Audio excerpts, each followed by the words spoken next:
பாஜக, அதிமுக, பாஜக அணி அடுத்த தேர்தல் வரைக்கும் நீடிக்குமா, நீடிக்காது? அதாவது அதிமுக அணி மேலாக்க பார்க்கும்பொழுது நமக்கு அவங்க ஏதோ நிறைய கொள்கையெல்லாம் விட்டு கொடுத்துட்டு போய் பிஜேபியோட சேர்ந்த மாதிரி அப்படிதான் ஒரு தோற்றம் இருக்கு. எடப்பாடி தான் முதலமைச்சர் வேட்பாளர்னு சொல்லிட்டாங்களே. அப்படி சொல்லியிருக்காங்க. ஆனால் அதை யார் சொல்லியிருக்கா? பிஜேபி தலைமை சொன்னிச்சுன்னு நினைக்கிறேன். இப்போ அண்ணாமலை வந்து அதை கொஞ்சம் ஒரு குழப்பிட்டார்ல. ஆமாம். அது இல்லாமல் அவருக்குன்னு ஒரு கூட்டம் இருக்குது அப்படிங்கிறாங்க. அவங்க எல்லாரும் சோஷியல் மீடியாவில் அண்ணாமலை தான் முதலமைச்சருங்கிற மாதிரி போட்டுட்டு இருக்கிற மாதிரி தான் தெரியுது. ஒன்று வந்த திமுக மெஜாரிட்டி அல்லது ஏடிஎம்கே மெஜாரிட்டி அப்படி தான் இருக்குது. அப்படி தான் வருமா? அப்படி தான் வரும். வென்றால் திமுக அணி, இல்லாட்டி அதிமுக. அப்படி தான் இருக்கும். அதிமுக பாஜக அணி தேர்தல் சமயத்தில் பிளந்து போக வாய்ப்பு இருக்குது, பிரிவு அடைய வாய்ப்பு இருக்குது. நீங்கள் சொன்ன மாதிரி அது விஜய்க்காக காத்திருக்குதா அதிமுக? அவங்கள பொறுத்த வரைக்கும் விஜய்க்கு கண்டிப்பாக ஒரு முக்கியத்துவம் கொடுத்து தான் பேசுகிறாங்க. ஏன்னா அவரை பகச்சிக்க விருப்பப்படல. ஏன்னா விஜய் வந்து ஒரு ஒரு ஒரு பெரிய சக்தி தான். அது எவ்வளோங்கிறது யாருக்கு ஒருத்தர் விஜயகாந்த் வந்தப்போ எப்படி இருந்துச்சு அந்த மாதிரி கணிக்க முடியலையே ஒழிய. ஆனால் விஜய்ங்கிறதுக்கு அவருக்குன்னு இருக்கிற அந்த ரசிகர் மன்ற கூட்டம் அதுவும் இருக்குது. அதனால் அதுக்கும் ஒரு இடம் கொடுத்தாங்க. அதெல்லாம் சேர்ந்தாங்கன்னா மிகப்பெரிய சக்தியாக தான் வருவாங்க. இந்த அணி தான், அதிமுக அணி தான் ஜெயிக்கும். அப்படி தான் அதாவது சீமானும் விஜயும் அதிமுகவும் வாய்ப்புகள் வந்து ரொம்ப குறைவு தான். 50க்கும் மேற்பட்ட உலக நாடுகளில் 100 கோடிக்கும் அதிகமான ஆகாயம் தமிழ் பார்வையாளர்களுக்கு பேரன்பும் திருநன்றி. வணக்கம் ஆகாயம் நண்பர்களே. அதிமுக அணி நீடிக்குமா, திமுக அணி உடையுமா? இதை பற்றி பேசுவதற்காக அரசியல் விமர்சகர் திரு சரவணராஜா இங்கே வந்திருக்கிறார். வணக்கம் திரு சரவணராஜா. வணக்கம். அதிமுக அணி அதிமுக பாஜக அணி அடுத்த தேர்தல் வரைக்கும் நீடிக்குமா, நீடிக்காது? அதாவது அதிமுக அணி மேலாக்க பார்க்கும்பொழுது நமக்கு அவங்க ஏதோ நிறைய கொள்கையெல்லாம் விட்டு கொடுத்துட்டு போய் பிஜேபியோட சேர்ந்த மாதிரி அப்படி தான் ஒரு தோற்றம் இருக்குது. உண்மையாக கூட இருக்கலாம். ஆனால் அதே நேரத்தில் எனக்கு என்ன தோணுதுன்னா, அவங்க கொள்கையை அடிப்படை அந்த பெரியாரிசம் அப்படிங்கிற கொள்கையை விட்டு அவங்க விலக மாட்டாங்கன்னு தான் எனக்கு தோணுது. ஏன்னா அவர்களுடைய ஆரம்பகட்ட தொண்டர்கள், தொடக்க கட்ட தொண்டர்கள், அந்த எம்ஜிஆர் இந்த கட்சி ஆரம்பித்தப்போ அதிலிருந்து எடுத்துக்கிட்டோம்னா அவங்க இருந்தாங்கன்னா, இப்போ அந்த தலைவர்கள் இருந்தாங்கன்னா இன்றைக்கி இவங்களோட கூட்டணி இருக்குமா அப்படிங்கிற கேள்விக்கு இவங்களால் பதிலே சொல்ல முடியாது அந்த தொண்டர்கள்ட்ட. ஜெயலலிதா அம்மா இருந்தாங்கன்னா பண்ண முடியுமா? அதனால் எனக்கு என்னமோ இது ஒரு தற்காலிகமான ஒரு ஏற்பாடு தான். அவங்களுடைய சின்னத்தை நிறுத்திக்கிறதுக்காக இது செஞ்சுருக்காங்க அப்படின்னு தோணுது. தற்காலிகம்னா எவ்வளோ நாள்? தேர்தல் வரைக்கும் இருக்கும். ஒரு தேர்தலுக்கு முன்னால். ஏன்னா போன தேர்தல் அப்படி தான் இருந்தது. கடைசி நேரத்தில் தான் அவங்க பாராளுமன்ற தேர்தலில் கடைசி நேரத்தில் அவங்க வேறு ஏதோ ஒரு காரணத்தை சொல்லி வெளியே வந்துட்டாங்க. அது மாதிரி தான் எனக்கு தோணுது அது. ஆனால் இப்போ அந்த மாதிரி செய்ய முடியுமா? இப்போ அப்படி செய்யலைன்னா அவங்க எனக்கு என்னமோ அது அவங்களோட இதுவே அவங்களோட அடையாளமே பறிபோயிடும் அப்படின்னு தான் நான் நினைக்கிறேன். என்ன அடையாளம்? அவங்களோட அடையாளம் என்ன? இப்போ அடிமட்ட மக்களுக்காக, ஒடுக்கப்பட்ட மக்களுக்காக, எளிய மக்களுக்காக அப்படிங்கிற மாதிரி தான் அவங்களோட அடையாளம். திமுகவோட அவங்க அதனோட ரொம்ப அடையாளப்படுத்திக்கிட்டவங்க. அது இப்போ நம்ம பேசுகிற மதிய உணவு திட்டம்லாம் கொண்டு வந்தது எம்ஜிஆர். செருப்பு போடணும் மக்களுக்கு அப்படி இலவச செருப்பு காலனி கொண்டு வந்தது எம்ஜிஆர். ஸோ அது மாதிரிலாம் அப்பயே ஒரு அவ்வளோ தூரம் ஏழை மக்களுக்காக, எளிய மக்களுக்காக, ஒடுக்கப்பட்ட மக்களுக்காக அப்படிங்கும்போது அதெல்லாம் இந்த தீக்க பெரியாரிசம் இந்த கொள்கைகளோட தான் ஒத்துப்போகும். இடஒதுக்கீடு, சமூக நீதி, இது எல்லாமே அதில் தான் ஒத்துப்போகும். அப்படி இருக்கும்போது இது முரண்பாடான கூட்டணின்னு நிறையா சொல்லுவாங்க. இது சுத்தமாக முரண்பாடான கூட்டணி. ஆனால் கடந்த தேர்தலே அப்படி தான் இருந்துச்சு. இது அதிமுக, பாஜக, பாமக, தேமுதிக எல்லாம் சேர்ந்து திமுக கிட்ட இருந்து ஒரு 3.5% ஓட்டில் தானே தோத்தாங்க. இருந்தாங்க. இல்லை அதிமுக இல்லையே போன கூட்டணியில் 2021. ஆமாம். ஆனால் அது அவங்களுக்கு பெரிய ரியலைசேஷனாக இருந்திருக்கும்ல. அவங்க ஒரு புரிஞ்சிட்டு இருந்திருப்பாங்கன்னு எனக்கு நம்ம தோணுது. அதுக்கப்புறம் தான் அவங்க இந்த மாதிரி பாராளுமன்ற தேர்தலில் அவங்க வெளியே வந்த விதம் உண்மையிலேயே ஒரு அதிர்ச்சிகரமான இது தானே.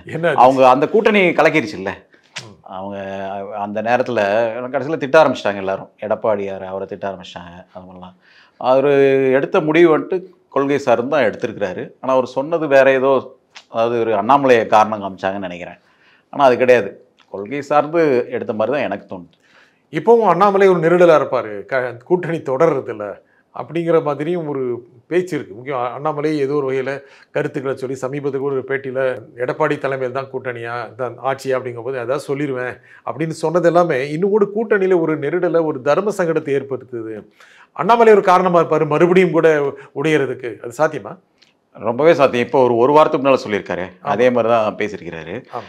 அது ஏன் அப்படி பேசுகிறாருன்னு ரொம்ப ஆச்சரியமாக இருக்குது. ஏன்னா இப்போது இந்த ஆளுங்கட்சி, மாநில ஆளுங்கட்சி அல்லது அதிமுக இதிலெல்லாம் அந்த மாதிரி அவங்க ஒரு சிலர் வச்சுருப்பாங்க. அடுத்து முதல் கட்ட தலைவர்கள் தலைமை பேசுகிறதுக்கு பதிலாக 2ஆம் கட்ட தலைமை விட்டு பேச வைப்பாங்க. பிஜேபியில் எப்படி பேச வைக்கிறாங்கங்கிறது அப்படி எனக்கு தோணலை. இது இவராக பேசுகிற மாதிரி தான் எனக்கு தோணுது. அந்த அளவுக்கு அவரும் கொள்கை பிடிப்பானவராகவும் இருக்கலாம், அவரும் இருக்கலாம், எனக்கு தெரியல தான். ஆனால் எப்படி பார்த்தீங்கன்னாலும் அண்ணாமலை இந்த மாதிரி பேசிகிட்டு இருந்தாருன்னா இது தொடராது தான். ஏன்னா யார் தமிழ்நாட்டை பொறுத்த வரைக்கும் யார் தலைமை, முதலமைச்சர் யாருங்கிற கேள்விக்கு பதில் தெளிவாக கொடுத்தா மட்டும்தான் தேர்தல் முறையாக அவங்களால ஆட்சியை பிடிக்க முடியும், அல்லது ஒரு கணிசமான எண்கள்லையாவது எம்எல்ஏ சீட்டு ஜெயிக்க முடியும். அதை சொல்லாமலாம் தமிழ்நாட்டில் நம்மளால் முடியவே முடியாது. அப்படிதான் இது வரைக்கும் நம்ம பார்த்த தேர்தல். ஆனால் எடப்பாடி தான் முதலமைச்சர் வேட்பாளர்னு சொல்லிட்டாங்களே. அப்படி சொல்லியிருக்காங்க. ஆனால் அதை யார் சொல்லியிருக்கா? பிஜேபி தலைமை சொன்னிச்சுன்னு நினைக்கிறேன். இப்போ அண்ணாமலை வந்து அதை கொஞ்சம் ஒரு குழப்பிட்டார்ல. ஆமாம். அது இல்லாமல் அவருக்குன்னு ஒரு கூட்டம் இருக்குது அப்படிங்கிறாங்க. அவங்க எல்லாரும் சோஷியல் மீடியாவில் அண்ணாமலை தான் முதலமைச்சருங்கிற மாதிரி போட்டுக்கிட்டு இருக்கிற மாதிரி தான் தெரியுது. அப்போ உள்ளேயே பிரச்சனை இருக்கா பாஜகலையே? கண்டிப்பாக இருக்குது, அதில் ஒன்றும் சந்தேகமே இல்லை. அது அவங்களால ஒன்றும் கொண்டு வர முடியல. அப்படி இன்னும் அந்த ஒரு ஒருங்கிணைந்த ஒரே குரலில் அவங்களால இன்னும் பேச முடியல. ஒரு காலப்போக்கில் சரியாகலாம், ஆனால் இந்த நிமிஷம் வரைக்கும் இல்லை. நயினார் அண்ணாமலை விரிசல் வெளிப்படையாக தெரியுதா? ஓரளவுக்கு தெரியுது. ஆனால் அந்த மாதிரி இருக்க முடியுமா பிஜேபியில்? ஒரு தேசிய கட்சியில் மாநில அளவில் கருத்து வேறுபாடு இருக்கிறது உண்மைதான். அந்த மாதிரி இருக்க வாய்ப்பு இருக்கா? இல்லை, இவர் பேசுகிறது வந்து எப்படி இருக்குன்னா, அண்ணாமலை பேசுகிறது வந்து எனக்கு நான் என்ன அடிப்படை ஒரு சில கொள்கைக்காக நிற்கிறேனோ அதை நான் விட்டு கொடுக்கவே தயாராக இல்லை அப்படிங்கிறத நடுவில் அப்படியே பொங்கி வர மாதிரி பேசியிருக்காரு. நயினார் நாகேந்திரன் ஒரு அந்த காலத்து அரசியல்வாதி, என்ன பேசணுமோ எதை முழுங்கணுமோ அதை அப்படி மறைச்சி அப்படி பேசுகிற மாதிரி பேசுகிறாரு. இந்த வித்தியாசம் நல்லாவே தெரியுது அவங்க பேசுறது. ஆனால் நயினார் நாகேந்திரன் ரொம்ப முழுங்கிக்கிறாரோ, ரொம்ப பேசுறது இல்லையோ? இருக்கலாம். ஏன்னா இப்போ கூட நம்ம அந்த முருகர் மாநாடு அப்படின்னு சொல்லி போகிறாங்க. ஆன்மீகத்துக்கும் அரசியலுக்கும் என்ன சம்மந்தம் இருக்க முடியும்? அதில் மிகப்பெரிய கருத்து வேறுபாடு என்னை பொறுத்த வரைக்கும். ஏன்னா ஆன்மீகம் அப்படிங்கிறது இப்போ நயினார் நாகேந்திரன் இதுக்கு முன்னால் எத்தனை முருகன் மாநாட்டில் கலந்துக்கிட்டாரு? அதில் போகிறப்ப அவருக்கோ அல்லது அண்ணாமலைக்கோ கந்தர் சஷ்டி கவசம் முழுசாக தெரியுமா? என்ன சம்மந்தம் இருக்குது? ரெண்டுக்கும் சம்மந்தமே இல்லையே. ஸோ அப்போ அவர் அதை பேசுகிறாரு, முன்வைக்கிறாருங்கும் பொழுதே அதில் ஒரு செயற்கை இருக்குது அப்படிங்கிறத என்னுடைய கருத்து. இப்போ எல்முருகன் சொன்னாருன்னா கூட அது ஏற்றுக்கலாம். நம்ம அவர் ரொம்ப நாளாகவே அதை சொல்லிட்டு இருக்காரு, பாத யாத்திரையெல்லாம் போனார். இவர் போய் பேசுறதுங்கிறது மாதிரி இருக்கு. ஆனால் ரெண்டு அரசியல் இருக்கணும், மக்கள்கிட்ட ரெண்டுமே இருக்கலாம்ல, மதமும் இருக்கலாம் அரசியல் இருக்கலாம்ல. மதம்ங்கிறது கடவுளை ஒரு மனுஷன் புரிஞ்சுக்கிறதுக்கு ஆனால் வழி தான் மதம், ஆன்மீகம் எல்லாமே. கடவுளுக்கும் மனுஷனுக்கு இருக்கிற புரிதல் பார்த்திங்கன்னா ஒரு உள்ளுணர்வு சம்மந்தப்பட்டது. இப்போ நான் எப்படி கடவுளை புரிஞ்சுட்டேன்னு உங்களுக்கு தெரியவே தெரியாது, நீங்கள் கடவுளை வேறு மாதிரி புரிஞ்சுக்குவீங்க. இதில் அரசியல்வாதிகளுக்கு என்ன வேலை இருக்குது? அது மட்டும் இல்லாமல் கடவுளை பற்றி பேசுகிறது, ஆன்மீகத்தை பற்றி பேசுகிறதுக்கு ஒரு தகுதி வேணால் அவங்க அதிலே இப்போ கிருபானந்த வாரியார் பேசுனாருன்னா மெய்மறந்து கேட்டுட்டு இருப்போம் நம்ம. சுகிசிவம் பேசுகிறாருன்னா கேட்டுட்டு இருப்போம் நம்ம. கண்ணதாசன் ஒரு காலத்தில் அவர் ஞானியை ஆளாயிட்டாரு அப்படிங்கிற அளவுக்கு அப்புறம் தான் அர்த்தமுள்ள இந்த மதத்துக்கு வந்தார். அதுக்கு முன்னால் அவரும் அதை தொடலை. தன்னை அடிப்படையில் சுத்தம் செஞ்சுக்கிறவங்க மட்டும்தான் ஆன்மீகத்தை பற்றி பேச முடியும், அரசியல்வாதி பேச முடியாது. ஆனால் அந்த அரசியல் பயன்படுத்தலாம் தானே மதமே, தப்பு இல்லையே? மிகப்பெரிய தப்பு தான் அது. அவன் பயன்படுத்த அந்த மாதிரி நம்மளை நம்ப வைக்கிறாங்க. இலங்கையில் அப்படி தான் பண்ணாங்க. இலங்கையில் வந்துட்டு மதத்தையும் அரசியலையும் கலந்ததுனால தான் அந்த நாடு பேரழிவை நோக்கி போச்சு. அதுக்கு முக்கியமான காரணம் பௌத்த மதத்தையும் அரசியலையும் கலந்தது தான். இப்போ சமீபத்தில் கூட பார்த்தோம் நம்ம அதே தவிர இங்கே செய்கிறாங்க, நம்ப வைக்க முயற்சிக்கிறாங்க. தமிழ்நாடு நம்மள இது வரைக்கும் இதுமாதிரி நம்பாதுன்னு நான் நம்புகிறேன். ஆனால் அது ஒரு டேர்னிங் பாயிண்ட் இருக்குமா மதுரை முருகன் மாநாடு பாஜகவுக்கு? எனக்கு என்னமோ அப்படிலாம் தோணல. அவ்வளோ இதுவெல்லாம் போக மாட்டேன். ஏன்னா நான் சொல்கிறேன் பாருங்களேன், இப்போ யார் இப்போ ஆன்மீகம்ங்கிறது இப்படி சம்மந்தப்பட்டதாங்கிறது நம்ம மக்களுக்கு நல்லாவே தெரியும், உணர்வு சம்மந்தப்பட்டதுங்க தெரியும். திடீர்னு போய் ஒருத்தர் ஆன்மீகம் திமுகலேருந்து யாரோ ஒருத்தர் பேசுகிறாரு, ஒரு தலைவர் ஒருத்தர் பேசுகிறாரு ஆன்மீகத்தை பற்றினா எடுபடாது. அது மாதிரி தான் இதுவும் எடுபடாது. அப்படிதான் எனக்கு தோணுது. ஆனால் மக்களை ஒன்றிணைக்கிறதுங்கிறதுக்கான ஒரு நோக்கம் இருக்குல்ல, அது தேர்தலுக்கு லாபகரமாக மாற்றலாம் தானே? முயற்சிக்கலாம். அது தமிழ்நாட்டில் வெற்றி அடைவாங்கிறது சந்தேகம்தான். ஆனால் இந்த மாதிரி இதெல்லாம் கேள்வியெல்லாம் இருக்குல்ல. இப்போ நான் சொல்கிறத மற்றவங்களாம் கேட்பாங்களே. இப்போ நான் பார்த்தீங்கன்னா சாமி கும்பிடாமல் வீட்டை விட்டு வெளியே வர மாட்டேன். இப்போ முருகர் தீவிர பக்தர்லாம் இருப்பாங்க, அவங்களுக்கு நல்லா தெரியுமே நீ என்ன பேசுகிற, ஏது பேசுகிற, கடவுளை எந்த இடத்துக்கு பயன்படுத்துகிறேங்கிறது நான் சொல்லி தெரிய வேண்டியதில்லை, கேட்குறவங்களுக்கு நல்லா தெரியும். ஆனால் கொஞ்சம் கொஞ்சமாக மாறுவாங்கள்ல மக்கள். ஏன்னா பிஜேபியோட வாக்கு வங்கியை தொடர்ந்து 3, 4, 8ன்னு சொல்லிட்டு ஒரு 10 அளவுக்கு வந்துருச்சு. இது மாற்றத்தை கொடுக்கும் தானே? அப்படி எனக்கு தோணலை, கண்டிப்பாக தோணலை. அந்த அளவுக்கு இவங்களை நம்மக்கிட்ட இப்போ வட இந்தியாவை பொறுத்த வரைக்கும், மற்ற மாநிலங்களை பொறுத்த வரைக்கும் அவங்களுடைய அந்த ஆர்எஸ்எஸ் சித்தாந்தம், அந்த கடவுள் ஆன்மீகம் சம்மந்தப்பட்ட சித்தாந்தம் தான் அடிப்படையிலேயே வேரூன்றி இருந்துச்சு. அதனால் அதை அவங்க ஒரு சின்ன ஒரு கொக்கி போட்டு இழுத்துட்டாங்க அந்த பக்கம். அதுவும் இல்லாமல் அங்கே நம்மளை மாதிரி ஒரு பலமான அந்த திராவிட இது இல்லை அங்கே. அதனால் அவங்களால முடிஞ்சது. தமிழ்நாட்டில் அது முடியாதுங்கிறது தான் என்னோட இது. ஏதோ நம்ம ஒரு இந்த ஸ்டேட்மெண்ட் தமிழ்நாட்டில் முடியாதுன்னு நிறைய பேர் சொல்கிறாங்க, நானும் சொல்கிறேன். இது ஒரு ஃபேன்சி ஸ்டேட்மெண்ட் கிடையாது, ரொம்ப ஆழமாக உண்மையான கால் ஊன்றிய ஒரு உண்மை தான் அப்படிங்கிறது எனக்கு தோணும். முக்கியமாக நம்ம அண்ணா திமுகவுடைய கூட்டணி நீடிக்குமான்னு சொன்னோம். திருமாவளவன் பேசும்போது அண்ணா திமுகவுக்கு போகிறதுக்கு பிஜேபி பாமகலாம் தடையாக இருக்குது அப்படிங்கிறதான் தொடர்ந்து சொல்கிறாரு. அந்த வகையில் பார்க்கும்போது அண்ணா திமுக அணி உடைஞ்சிருமோ, இல்லை திருமாவளவனுக்கு வேறு வாய்ப்புகளும் இருக்குமோ அப்படிங்கிற ஒரு சந்தேகத்தை அவருடைய பதில் எழுப்புது. திருமாவளவன் ஒரு எண்ணத்தில் ஒரு குழப்பம் இருக்கா? அவர் சொன்னதே இப்போ நான் இதுக்கு முன்னே சொன்ன கேள்விக்கான பதில். அவர் பார்த்தீங்கன்னா ரொம்ப அருமையாக திமுக கூட்டணியோட இணைஞ்சு தான் இருக்கிறார். ஆனால் அவர் அந்த கேள்விக்கு பதில் சொல்லும்போது நான் அதை பார்த்தேன், அந்த சின்ன கிளிப்பு மட்டும் பார்த்தேன். அவர் சொல்லும்போது சொல்கிறாரு, அதாவது பிஜேபியை எதிர்க்கணும், அவங்கள கழட்டி விட்டால் நான் போக தயாரா அப்படிங்கிறாரு. அப்படின்னா பாருங்க, அவர் இன்றைக்கி ஒரு சிட்டிங் எம்பி, திமுகவோட தான் சேர்ந்தா ஜெயிச்சார். ஆனால் இருந்தாலும் நான் அவங்கள விட்டுருவேன், இங்கே விட்டு அங்கே வரேன், ஆனால் நீங்கள் இவங்கள நகர்த்துங்க அப்படிங்கிறாரு. அந்த அளவுக்கு ஒரு வேரூன்றிய விஷயந்தான் பிஜேபி எதிர்ப்பு தமிழ்நாட்டில். திருமாவளவனும் அதை தான் சொல்கிறாரு. ஆனால் திருமாவளவன் அப்படிலாம் விட்டுட்டுலாம் போக மாட்டாருன்னு எனக்கு தோணுது. ஆனால் அப்படி சொன்னது ஒரு சந்தேகத்தை கொடுக்குதா? பிஜேபியை நகர்த்தணுங்கிறதுக்காக அழுத்தம் கொடுக்குறதா சொன்னாருன்னு எனக்கு தோணுது. அந்த வாய்ப்பை பயன்படுத்துவாரா? அண்ணா திமுக ஒருவேளை பிஜேபி நகர்த்திட்ட திருமாவளவன் அந்த அண்ணா திமுகங்கிற ஒரு வாய்ப்பையும் பயன்படுத்துவாரா? கொஞ்சம் உங்களுக்கு ஹைப்போதெட்டிக்கல் கொஸ்டின் நீங்கள் கேட்குறது. ஆனால் எனக்கு என்ன தோணுதுன்னா, அவர் இந்த ஒரு அழுத்தத்தை கொடுக்குறாருன்னு எனக்கு தோணுது. பிஜேபியை நகர்த்தணுங்கிறதுக்காக இதை சொல்கிறாருன்னு தோணுது. எனக்கு நீங்கள் யார் எதிரின்னு கேட்டிங்கன்னா, எனக்கு வந்து பிஜேபி தான் எதிரி அப்படிங்கிறத அவர் கம்யூனிகேட் பண்ணுறாரு. அதில் அண்ணா திமுக இல்லை, அதிமுக எப்படி இருக்க முடியும்? வாய்ப்பே இல்லையே. அது திருமாவளவனுக்கு அதிமுக எதிரியே இருக்கிறதுக்கு வாய்ப்பே இல்லை. ஆனால் வெற்றி வாய்ப்பு திமுக தானே இருக்கும் திருமாவளவனுக்கு. ஆமாம், இப்போ இருக்கிற இதை பார்த்தீங்கன்னா ட்ரெண்ட் பார்த்தீங்கன்னா அப்படி தான் இருக்கும். ஆனால் அந்த ஸ்டேட்மெண்ட்டை சொன்னதுக்கு காரணம் அது ஒரு பதவிக்காக சொன்ன ஸ்டேட்மெண்ட்டோ லூஸாக சொன்ன ஸ்டேட்மெண்ட்டோ இல்லை. அவர் இந்த அரசியல் கொள்கை சித்தாந்தத்தின்படி சொன்ன ஸ்டேட்மெண்ட் தான். திமுக அணியில் தான் விடுதலை சிறுத்தைகள் இருக்கும் அப்படிங்கிறது தொடர்ந்து உறுதியாக திருமாவளவன் பேச்சிலிருந்து வெளிப்படுதா? கண்டிப்பாக வெளிப்படுது. அவரோட சமீப காலத்தில் ஒரு 2-3 வருடங்கள் 4 வருடங்களில் அவரோட பேச்சில் ரொம்ப தெளிவாக இப்படி தான் அப்படிங்கிறாரு. கொள்கையை விட்டு கொடுக்குற மாதிரிலாம் அவர் இத்தனை சீட் கொடுத்தீங்கன்னா அங்கே போயிடுவேன் அப்படிங்கிறதுலாம் அதெல்லாம் ஜெயலலிதா அம்மையார் இருந்த காலத்தோடு முடிஞ்சு போச்சுன்னு நினைக்கிறேன். அவங்க கூப்பிட்டு பேசினா உடனே 2-3 பேர் இங்கேருந்து அங்கே போயிடுவாங்க. அதெல்லாம் இல்லை இப்போன்னு எனக்கு தோணுது. முக்கியமாக ஆட்சியில் பங்கு வேண்டும் என்பது எங்களுடைய விருப்பம் தான் அப்படின்னு திருமாவளவன் 2 நாள் முன்னால் கூட சொல்லியிருக்கிறாரு. அப்போனா அது திமுக கொடுக்குற நெருக்கடியா இல்லை வேறு கட்சிகளுக்கு கொடுக்குற சமிகையா? திருமாவளவன் சொன்னது சொல்றீங்களா? ஆமாம், அது உண்மையிலேயே எந்த ஒரு கட்சிக்கும் இருக்கிற ஒரு எதிர்பார்ப்பு. இப்போ வட இந்தியாவில் இவ்வளவு நம்ம பேசினா கூட ஒரு சில மாநிலங்களில் இதை மாதிரி ஒடுக்கப்பட்ட மக்களுக்கு ஆட்சியில் பங்கு கொடுத்துருக்காங்க. அந்த மாதிரி அந்த எதிர்பார்ப்பு தமிழ்நாட்டில் வைக்கிறாரு. இப்போ தெலுங்கானாவில் கூட இருக்குது, அந்த மாதிரி வைக்கிறாரு. அது ஒரு நல்ல ஒரு எதிர்பார்ப்பு தான். அதை இவரை தவிர வேறு யாருனாலும் வைக்க முடியாது. இப்போ தமிழ்நாட்டில் எளிய மக்கள் சார்பாக வைக்க முடியாது. அதனால் அதை அந்த வேண்டுகோளை வைக்கிறாரு. அது எந்த அளவுக்கு சாத்தியம் இல்லைங்கிறது வேற. ஏன் சாத்தியம் இல்லை?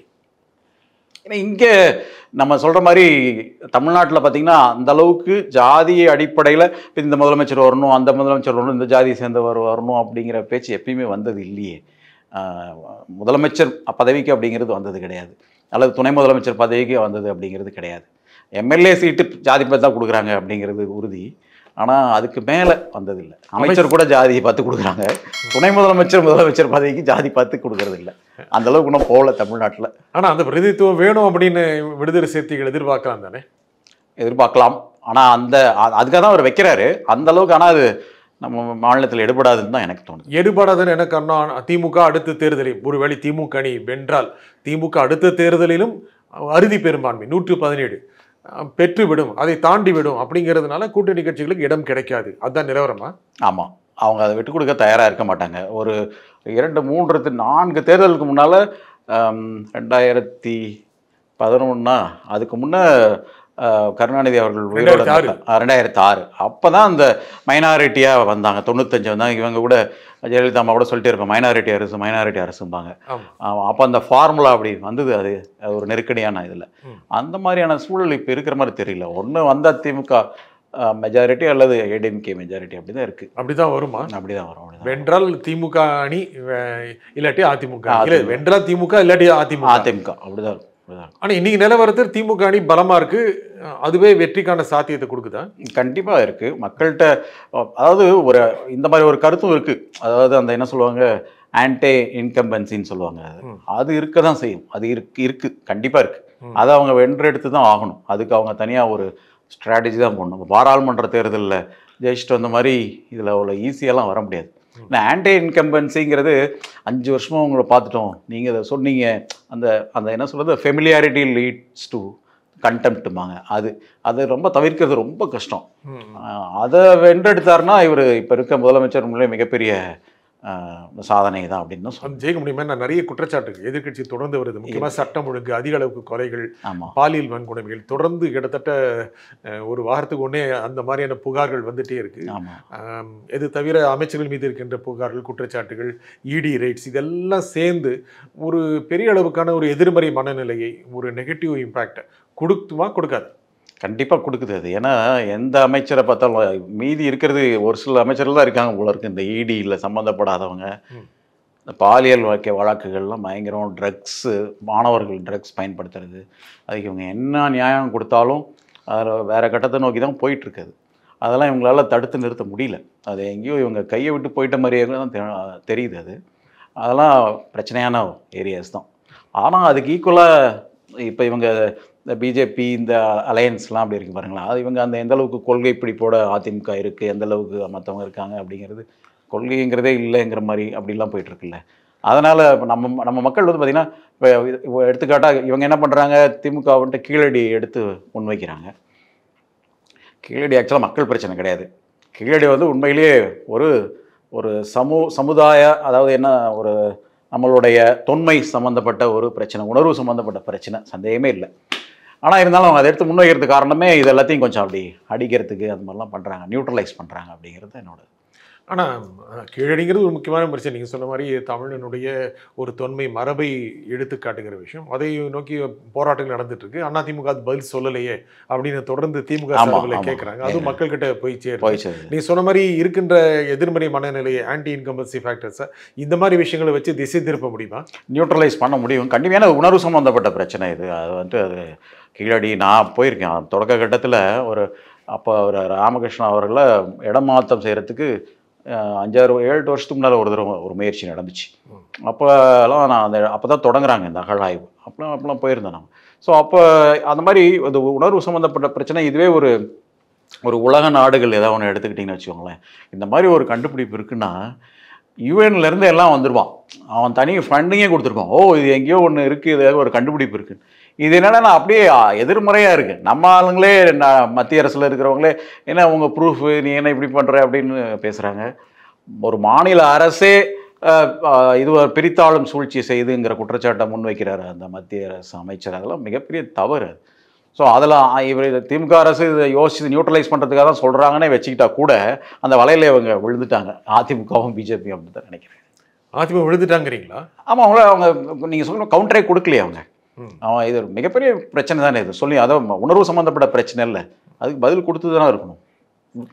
முக்கியம் பாமக ஒரு முக்கியமான ஃபேக்டர். பாமக இருக்கிற பிரச்சனையே அதிமுக பக்கம் போகிறதா, பாஜக பக்கம் போகிறதா அப்படின்னு வெளியே தெரிஞ்சாலும் உள்ள இன்னும் பல பிரச்சனைகள் இருக்கலாம்.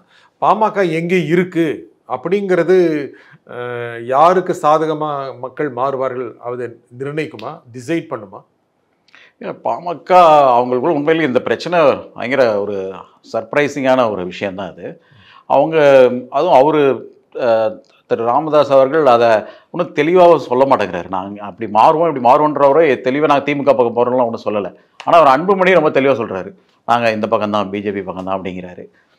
வழக்கம் போல் அவங்களோட இருக்கிற அந்த வாக்கு வங்கி சதவீதம் ஒன்று இருக்குது, அதை வச்சுட்டு அந்த கார்டு விளையாடலாம், அவ்வளோதான். ஆனால் இந்த தந்தை மகனுடைய இந்த கருத்து வேறுபாடில் அந்த வாக்கு வங்கி செதறுமா செதறாதா? வாக்கு வங்கி செதறதுக்கு வாய்ப்பு இருக்கு. ஆனால் எனக்கு என்னமோ இது ஒன்று சேர்ந்து ஏதோ ஒரு தீர்வு கொடுத்துருவாங்கன்னு தான் எனக்கு தோணுது. ஆனால் இது நம்ம தமிழ்நாட்டுக்கு இது ரொம்ப புதுசு, வெளியே தெரியறது புதுசு. தேர்தல் முதல்ல ஒன்று சேர்ந்துருவாங்களோ அப்படிதான் இருக்கும். ஏன்னா சேர்ந்து ஆகணும், இல்லைன்னா ரொம்பவே கடினம். இதில் ஒரு அன்புமணி எந்த பக்கம் போகிறாரோ அது ரொம்ப பாதிக்கப்படும். ஏன்னா ராமதாஸ் மேலே அவர் மேலே தான் மக்களுக்கு இப்போ இந்த சமூகத்தை சேர்ந்தவங்களுக்கு ஒரு சிம்பத்தி வரும். ஏன்னா அவர் பேசுறது அவர் தான் தொடங்கினது. என்னதான் இவர் நியாயப்படுத்தினாலும் அன்புமணி அவர்கள் நான் இந்த இளைய தலைமுறை என்கிட்ட எனர்ஜி இருக்குது அப்படின்னு சொன்னாலும் தொடங்கினது அவரு. வாய்ப்பு இவருக்கு கொடுத்தாரு. அவரை ஒதுக்குறதுக்கு ஒரு எதிர்மறையான இதுக்குள்ள போகுது, அது ஈடுபடாது. அதிமுக பக்கம் பாமக போனால் அந்த அணி இன்னும் கூட பலமாக தானே இருக்கும். கண்டிப்பாக இருக்கும். இப்போ போன பாராளுமன்ற தேர்தலில் அவங்க அதான் இருந்திருந்தாங்கன்னா சரியாக இருந்திருக்குன்னு தானே சொல்கிறாங்க. சும்மா அந்த கூட்டல் கணக்கு போட்டோம்னாலே அலையன்ஸ் கூட்டல் போட்டோம்னாலே கரெக்டாக தான் வரும். அப்போனா அது திமுக அணிக்கு ஒரு பெரிய மாற்றாக இருக்கும். ஆமாம். பாமக அதிமுக எல்லாம் ஒன்றா நின்னா பாமக முதல்ல ஒன்றா நிற்கணும், அவங்க முதல்ல ஒன்றா நிற்கணும், அதுக்கப்புறம் அவங்க இதோட ஒன்று சேரணும். கரெக்டு தான் நீங்கள் சொல்கிறது. ஒருவேளை நீங்கள் முதல் கேள்வி கேட்டதில் பதில் சொன்ன மாதிரி அதிமுக பாஜக அணி தேர்தல் சமயத்தில் பிளந்து போக வாய்ப்பு இருக்குது, பிரிவு அடையும் வாய்ப்பு இருக்குன்னு நீங்கள் சொன்ன மாதிரி அது விஜய்க்காக காத்திருக்குதா அதிமுக? அவங்கள பொறுத்த வரைக்கும் விஜய்க்கு கண்டிப்பாக ஒரு முக்கியத்துவம் கொடுத்து தான் பேசுகிறாங்க. ஏன்னா அவரை பகச்சிக்க அவங்க விருப்பப்படல. ஏன்னா விஜய் வந்து ஒரு ஒரு ஒரு ஒரு பெரிய சக்தி தான். அது எவ்வளோங்கிறது யாருக்கு ஒருத்தர் விஜயகாந்த் வந்தப்போ எப்படி இருந்துச்சோ அந்த மாதிரி கணிக்க முடியலையே ஒழிய, ஆனால் விஜய்ங்கிறதுக்கு அவருக்குன்னு இருக்கிற அந்த ரசிகர் மன்ற கூட்டம் அது இருக்குது. அதனால் அதுக்கும் ஒரு இடம் கொடுத்தாங்க. அதெல்லாம் சேர்ந்தாங்கன்னா மிகப்பெரிய சக்தியாக தான் வருவாங்க. இந்த அணி தான் அதிமுக அணி தான் ஜெயிக்கும். அப்படி தாங்கிறது. அதிமுக விஜய் சேர்ந்தா விஜய் தனியாக போனால் இது கஷ்டம்தான். விஜய் சொன்ன அது அந்தளவுக்கு இன்னும் அவர்கிட்ட அவர் ஒன்றும் அந்த அந்த கம்யூனிகேஷன் எபிலிட்டி பேச தெரியாது தான் சொல்ல வரல. அதாவது அது நம்ம என்ன கொள்கையை முன்வைக்கிறோம், அப்புறம் அவங்கக்கிட்ட இருக்கிற உயர்மட்ட தலைவர்கள், அதெல்லாம் ரொம்ப முக்கியமாச்சு. அதுதான் இப்போ திமுகவினுடைய அதிமுகவினுடைய பலம், ஈவன் பாமக அதனுடைய பலம். அந்த மாதிரி இது இன்னும் அவர் உருவாக்கலையே. அது அடுத்து இந்த ஒரு வருஷத்துக்குள்ளே உருவாக்கிடுவாராங்கிறது பெரிய சிந்தனை. ஒரு வருஷம் கூட இல்லை, 9-10 மாதம் தான் இருக்குது. அதை உருவாக்குனா தான் இது நடக்கும், சரியான இதில் வரும். ஆனால் விஜய் உண்மையாகவே 2026 முதலமைச்சர் ஆகணும் அப்படிங்கிற இலக்கில் தான் போகிறாரா, இல்லை அப்படி வெறுமனே வெளியே மக்களுக்காக வாக்காளர்களுக்காக சொல்கிறாரா? இல்லை அந்த இலக்கில் தான் போகிறாரு. அவர் எப்படி நம்ப வைக்கிறாங்கன்னு தெரியல. கூட இருக்கிற தொண்டர்கள் நம்ப வைக்கலாம், உயர்மட்ட குழுவினர் நம்ப வைக்கலாம். ஆனால் இந்த இரண்டாம் கட்ட தலைவர்கள், அவருக்கு அடுத்த தலைவர்கள், அந்த குழு உருவாகிற வரைக்கும், அல்லது ஆங்கிலத்தில் சொல்லணும்னா திங்க் டேங்க்னு சொல்லுவாங்க, அந்த திங்க் டேங்க் உருவாகிற வரைக்கும் இது கடினமான ஒரு வேலை தான். இப்போ என்ன சொன்னேன், இப்போ சமீபத்தில் இருந்து ஒரு 2 தேர்தலை பார்த்தா என்னென்னா பூத் கமிட்டியில் ஆள் போட்டால் நம்ம நடந்துடும் அப்படிங்கிற ஒரு சித்தாந்தத்தை முன்வைக்கிறாங்க. அதெல்லாம் தவறான இது. அது மட்டுமே காரணம் கிடையாது. ஸோ என்னை பொறுத்த வரைக்கும் அந்த இப்போ நீங்கள் ஒரு அதிமுகவிலேயே இந்த பிரச்சனை இப்போ வந்திருக்கு. அதாவது யாரெல்லாம் இப்போ ஒரு பொதுக்கூட்டம் வருதுன்னா பேசுகிறதுக்கு ஆள் இல்லை. எத்தனை பேர் இருக்காங்க உங்ககிட்ட? இப்போ திமுகவில் மட்டும் அதுக்கு பஞ்சமே இல்லை. ஸோ அந்த மாதிரியான பஞ்சம் வந்து நீங்கள் கண்டிப்பாக விஜயோட கட்சியில் இருக்குது. மக்களோட கனெக்ட் ஆகணும்ல, ரீச் ஆகணும்ல, அது வேணும். இல்லை விஜய்ங்கிற ஒரு முகத்தை வைத்து கொண்டு மட்டுமே ஜெயிக்க முடியாதா? அவர் எங்கே அவ்வளோ இடத்துக்குலாம் போகவே முடியாது, பயணம் பண்ண முடியாது.